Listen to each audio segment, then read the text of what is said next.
તો હેલો મિત્રો, આજે આપણે વાત કરવાના છે કે એવી વસ્તુ વિશે જે દરેક ઘરમાં રસોડામાં જરૂર પડતી જ હોય છે, અને એ છે લસણ. લસણ વગરનો શાકમાં સ્વાદ જ નથી આવતો, તમને ખબર છે ને?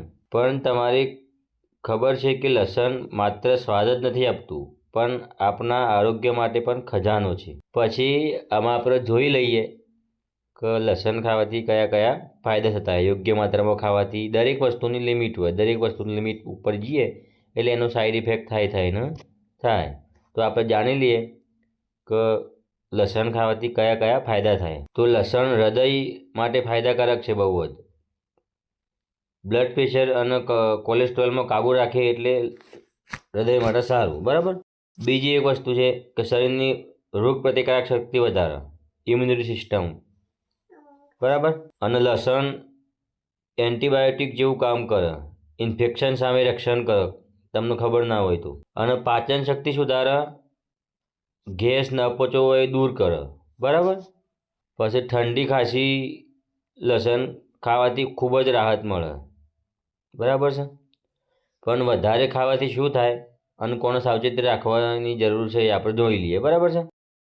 તો વધારે લસણ ખાવાથી બળતરા અને એસિડિટી થઈ શકે છે તમને. બહુ એનો વધારે ઉપયોગ કરવામાં આવે તો એસિડિટી અને બળતરા પણ થઈ શકે છે.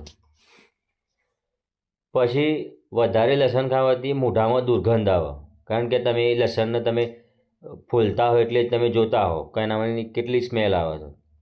તો વધારે ખાવાથી મોઢામાંથી દુર્ગંધ પણ આવે, બરાબર. પછી કેટલીય વ્યક્તિની ચામડી પણ એલર્જી અથવા દાંત ખંજવાળ પણ થઈ શકે છે બહુ વધારે ખાવાથી. અને બ્લડ પ્રેશર જેને નીચું હોય ને તો લિમિટમાં જ ખાવું, કારણ કે એનાથી વધારે બ્લડ પ્રેશર નીચું જવાની શક્યતાઓ રહેશે, બરાબર. એટલે એ વાતની નોંધ લેવી. તો મિત્રો, લસણ એક આરોગ્યનો ખજાનો જ નહીં, પણ યાદ રાખજો, જેટલું જરૂરી હોય એટલું જ ખાવું. વધારે ખાશો તો દવાને બદલે દુખાવો બની જાય, ખબર પડી ને?